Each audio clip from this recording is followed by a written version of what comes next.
જય શ્રી કૃષ્ણ મિત્રો, good morning. કેમ છો બધા? જુઓ સવારનું ટાણું છે, 7:30 વાગ્યા છે અને વ્યાનાને નીચે મૂકવા આવી છું. બહારનું વાતાવરણ આજે એકદમ સરસ છે ને ઠંડક છે, સરસ હવા ચાલી રહી છે. અને સૌથી મજાની વાત તો આજે જો માતાજીનું મંદિર સામે દેખાય છે એકદમ ક્લિયર. અને પછી જો ઉપર વ્યાનાને મૂકીને આવીને ત્યાં સુધીમાં માસી પણ આવી જ ગયા હતા સવારમાં જ અને સફાઈના કામમાં લાગી ગયા.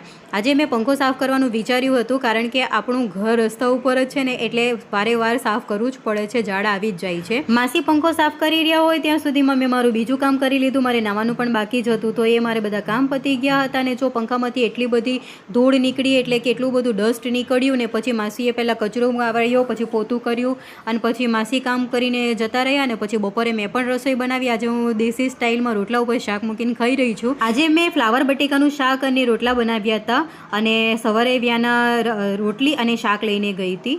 અને બસ બપોરે જમી લીધા બાદ હવે છે ને થોડુંક રેસ્ટ લેવું વિચાર્યું હતું. તો એટલે માઇગ્રેન જેવું લાગતું હતું. હું બામ ઘસવા મળી ત્યાં જ વ્યાના કે લાવો મમ્મા મસાજ કરો. ને વ્યાનાને જોઈને યુવાંશને ન રહેવાનું એટલે યુવાંશે પણ મસાજ કરી દીધો. ખરેખર નાની નાની વાતોમાં જ બાળકો સાથેની કેટલીક સુંદર મુમેન્ટ બની જાય છે નહીં. પછી બસ મેં ચાંદલો લગાવ્યો તો યુવાંશ કે મમ્મા મારે પણ કરવો છે.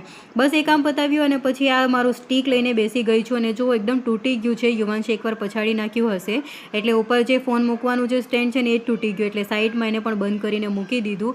અને પછી જે ઘણા દિવસથી મારું કામ બાકી હતું ને એ લઈને હું બેસી ગઈ. ખીચડીના ચોખા સાફ કરવાના હતા ને થોડા ચોખામાં નાના નાના કણ જેવા દેખાતા હતા એટલે વિચાર્યું કે આજે બેસીને એ સાથે બધું સાફ જ કરી દઉં. અને બપોરે થોડો ફ્રી ટાઈમ મળે ત્યારે હું આવા નાના મોટા કામ પતાવી દઉં છું. તો ચોખા સાફ કરી લીધા અને સાથે મગની દાળ પણ મારે મિક્સ કરવાની હતી ને એક ડબ્બો તૈયાર કરવાનો હતો. પતી જ ગયા તમારે ખીચડીના મિક્સ કરેલા ચોખા. અને કોકવાર દાળ આમ તેમ મૂકી દીધી હોય ને તો ધ્યાન જ ન રહે. અને હવે જ્યારે ફટાફટ ખીચડી બનાવવાની હોય ને ત્યારે પછી અલગથી ચોખા અને દાળ શોધીને મિક્સ કરવાની જરૂર નહીં પડે. એટલે પહેલાં મેં બધા ચોખાને સાફ કરી લીધા, પાછા ટાંકીમાં મૂકી દીધા અને થોડા એમાંથી અડધા ચોખા લઈને એમાં દાળ મિક્સ કરી દીધી. અને પછી બસ એને પણ થોડું વણી લીધું તાકી એમાં કોઈ કાકડા કે એવું કંઈ હોય નહીં.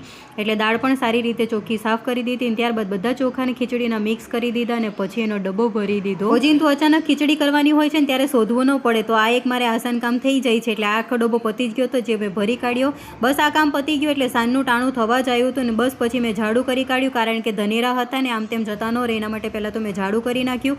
અને એક સાઈડે મશીનમાં કપડાં ધોવાઈ ગયા હતા અને આ મારે બીજા રાઉન્ડના કપડાં છે. સવારે ધોવાઈ ગયા હતા. થોડી બેડશીટ્સ હતી એ પહેલાં મેં નાખી દીધી હતી તાકી સુકાઈ જાય. વરસાદી વાતાવરણમાં અત્યારે સુકાતા જ ન હોય કપડાં એટલે મેં 2 વાર થોડા થોડા કરીને મશીન ચલાવી દીધું અને અત્યારે કપડાં સૂકવી રહી છું. બધા જ કામ સાંજ સુધીમાં પતી ગયા હતા ને બસ હવે દિવસના અંત તરફ આવી ગયા. અને કપડાં સુકાવ્યા પછી મારું છેલ્લું કામ બાકી હતું વ્યાનાને હોમવર્ક કરાવવાનું. તો હવે એ લઈને બેસી ગઈ છું. તો વ્લોગ ગમે તો લાઈક કરજો અને ચેનલને કરી દેજો સબસ્ક્રાઈબ. મળીશું આવતીકાલે. આવજો.